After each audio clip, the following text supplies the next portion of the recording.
Every single night, your brain puts you inside a world that doesn't exist. You feel it, you believe it, and then you wake up and it's gone. Scientists have studied dreams for over a century, and they still can't fully explain why we have them. But what they found is stranger than any dream you've ever had. Today, we're going into the science, the psychology, and the dark history of human dreaming. Why does your brain create entire realities while you sleep?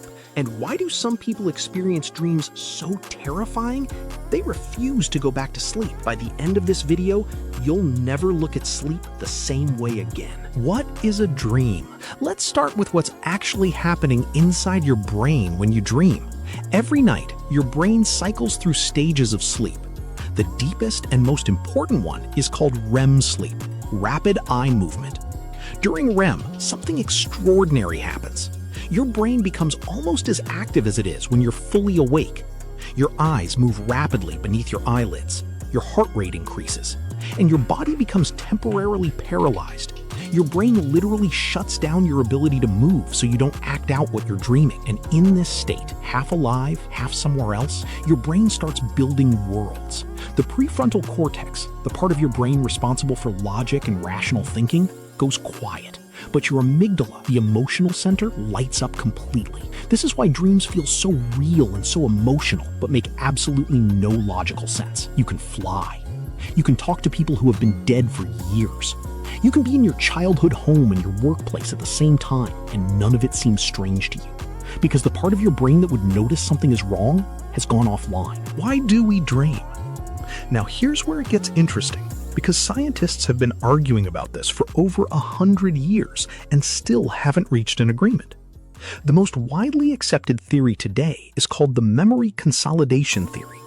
The idea is that while you sleep, your brain is doing maintenance work, sorting through everything you experience during the day, deciding what to keep, what to delete, and how to file it away into long-term memory. Dreams, in this theory, are essentially the noise your brain makes while it's reorganizing your memories, like the sounds a computer makes when it's running a background update. The threat simulation theory, developed by Finnish neuroscientist Ali Revensolo, suggests that dreaming evolved as a survival mechanism.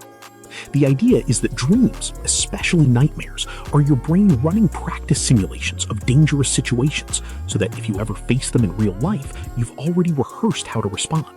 Think about the most common nightmare themes across all humans, across all cultures: being chased, falling, being attacked, losing your teeth, being unable to run or scream.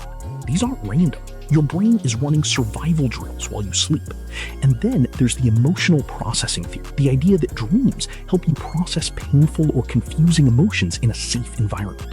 REM sleep essentially strips the emotional charge off difficult memories, letting you revisit them without the full pain of the original experience. This is why people who are grieving often dream vividly about the person they lost, and sometimes wake up feeling better than they did before. The dark side of dreams. But not all dreaming is peaceful processing. Sleep paralysis is one of the most terrifying experiences a human being can have. It happens in the transition between REM sleep and waking up.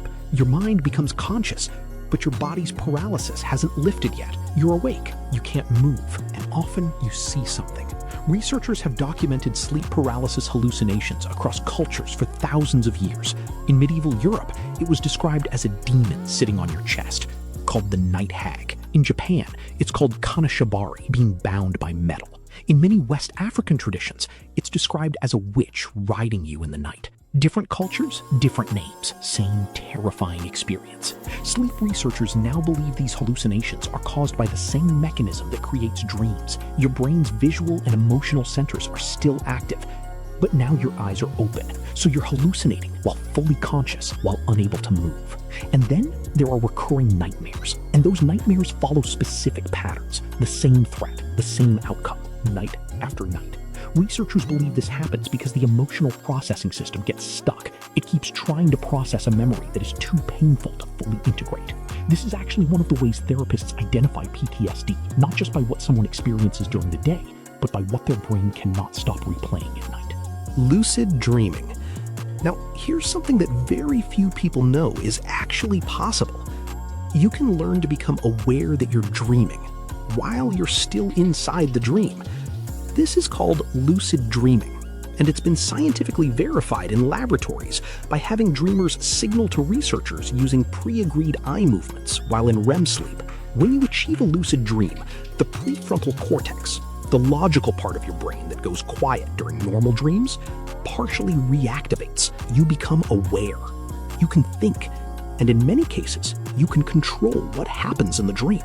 Tibetan Buddhist monks have practiced a form of lucid dreaming called dream yoga for over 1,000 years, using the dream state as a space for meditation and self-exploration. The military has funded research into lucid dreaming as a potential tool for treating PTSD nightmares. Thomas Edison used to nap in a chair holding steel balls in his hands. The moment he fell asleep, the balls would drop. The noise would wake him, and he would immediately write down whatever his brain had been working on in that half-asleep state. Salvador Dali did the same thing with a key and a plate. They were deliberately harvesting the creativity of the dreaming brain. What your dreams mean. So what do your dreams actually mean? The honest scientific answer is, it depends. Sigmund Freud believed dreams were the royal road to the unconscious, that every image and symbol in a dream was a coded message from your hidden desires and fears.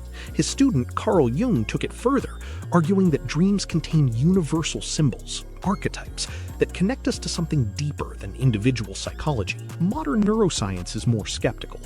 Many researchers now believe that a lot of dream content is simply random neural firing, and the meaning we find in dreams is something we impose after the fact.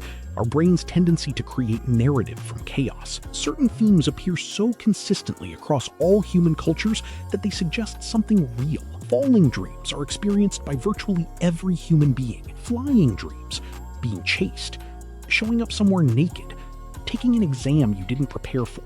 And research has repeatedly shown that the emotional tone of your dreams closely tracks the emotional state of your waking life. Your dreams are not random.